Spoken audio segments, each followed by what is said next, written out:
Diego Amorim segue aqui conosco para o Conexão Brasília, nessa semana do Dia Internacional da Mulher. E o Diego vai trazer para a gente hoje uma contribuição para a reflexão ainda mais sobre a participação feminina na política. Diga lá, Diego. Eu vou pegar como gancho essa última frase da Michele aí. Estamos mudando o mundo, mas aos poucos. Ontem a gente entrevistou, eu e a Ariane Bittencourt aqui no horário do jornalismo local em Brasília, a advogada eleitoral, a advogada do PSB, Gabriela Hollenberg, ela que também é cientista política e fundadora da startup Quero Você Eleita. Faz um trabalho belíssimo aí para impulsionar ainda mais as mulheres na política aqui em Brasília e em todo o Brasil, viu, Michele Nonato? E ela nos comentou conosco que as mulheres na política é um processo, é uma construção. A gente já teve alguns avanços e 2 deles merecem destaque. A própria Gabriela Hollenberg conta pra gente quais são esses 2 avanços.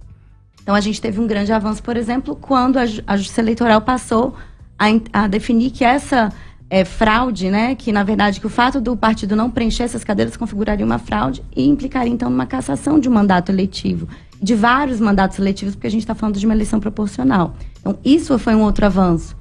Outro avanço da maior relevância foi a decisão do Supremo que definiu o percentual mínimo de destinação dos recursos do fundo eleitoral e do fundo partidário para essas candidaturas. E com isso a gente teve um aumento de 50% da bancada feminina, mostrando que o dinheiro é fundamental. Interessante isso, né? Primeiro se colocou que os partidos tinham que ter uma cota de mulheres candidatas, mas quem burlava isso não era punido, então não fazia muito sentido essa regra. A partir do momento em que se definiu que quem não fizesse, quem não adotasse e respeitasse essa cota estaria cometendo uma fraude, Gabriela Hollenberg nos diz que isso é um avanço. E a outra coisa é o dinheiro. Os partidos aceitavam as candidatas mulheres, até preenchiam ali as cotas determinadas pela Justiça Eleitoral, mas não reservavam dinheiro. O fundo eleitoral, o fundo partidário, iam para os candidatos homens. E a gente sabe que, infelizmente, o dinheiro é um fator determinante nas campanhas eleitorais no Brasil com esse sistema que a gente tem hoje. Um outro ponto muito interessante de trazer para você, ouvinte do jornalismo da Nova Brasil FM, é que muitas vezes questionados sobre a participação das mulheres na política, os partidos, os caciques, homens geralmente, dizem que são as mulheres que não se interessam por participar da política, que não são eles que não querem abrir espaço para as mulheres, mas as próprias mulheres que não têm interesse em entrar na política. Nem sempre isso é verdade, são eles que barram, são eles que não dão essa oportunidade, que não criam esse caminho para que as mulheres assumam o protagonismo na política. Mas mesmo se isso for uma verdade, a Gabriela Hollenberg também nos faz uma provocação para que a gente reflita sobre isso. Se a mulher não tem interesse em entrar na política, por quê? Por que a mulher não tem esse interesse? Vamos ouvir a Gabriela. A gente avançou muito, mas ainda temos muita resistência dos partidos políticos no sentido de, né, desse discurso, olha, as mulheres não se interessam, mas na verdade a gente tem muitos outros fatores que, de fato, afastam a mulher da política.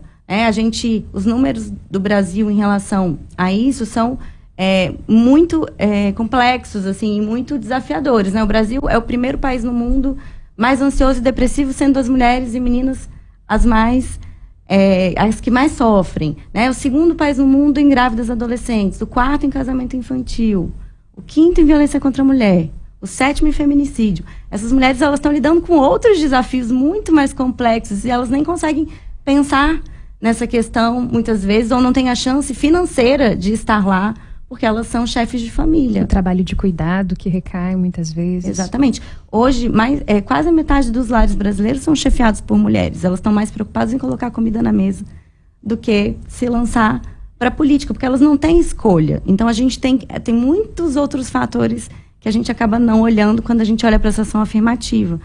E os partidos não estão preocupados de fazer o trabalho de base, né? Deixa eu trabalhar essas mulheres no decorrer desses anos para que, de fato, elas se lancem com chance de serem eleitas. Eles querem mulheres candidatas, eles não querem mulheres eleitas. E quando essas mulheres são palmas eleitas... aqui, viu, pra essa fala da Gabriela, porque é muito fácil, né? Falar, as mulheres não têm interesse. Olha com que as mulheres estão se preocupando em sobreviver, aliás, né? No meio de tudo isso. É exatamente isso, Michele. E ela termina dizendo, olha, eles não querem mulheres, eles querem mulheres candidatas, não querem mulheres eleitas. E quando essas mulheres são eleitas, eles não querem essas mulheres nos espaços de poder. Eu sei que, olha, veja, a gente nunca teve ainda uma presidente do Senado Federal, uma presidente da Câmara.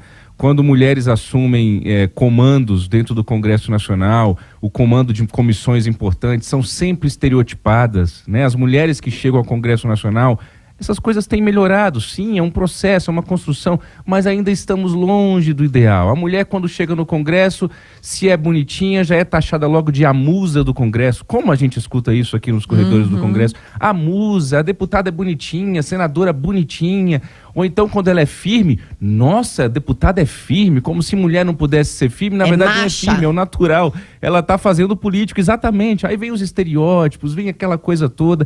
Então, eu diria que mais do que não querer as mulheres eleitas, se uma vez eleita, se furar essa bolha, chegando lá, não vai querer essa mulher em espaço de poder. Eu queria citar o exemplo, para concluir, da senadora Simone Tebet, que hoje é ministra do Planejamento do governo Lula. Senadora Simone Tebet, por 2 eleições já, aqui no Senado Federal, olha, comeu o pão que o diabo amassou, me perdoem aqui o clichêzão, lá no Senado com os machos do MDB, que não dava espaço para essa mulher assumir a vaga de candidata à presidência do Senado. O que Renan Calheiros fez com Simone Tebet na penúltima eleição aqui do Senado foi uma coisa horrorosa, e a gente vai passando por isso, vai esquecendo, porque são eles que mandam mesmo. É Arthur Lira e sua turma, é Davi Alcolumbre e sua turma, e por mais que a gente tenha um avanço da bancada feminina, tanto na Câmara como no Senado, ainda tem muito espaço para vocês avançarem aqui na política, viu, Michele?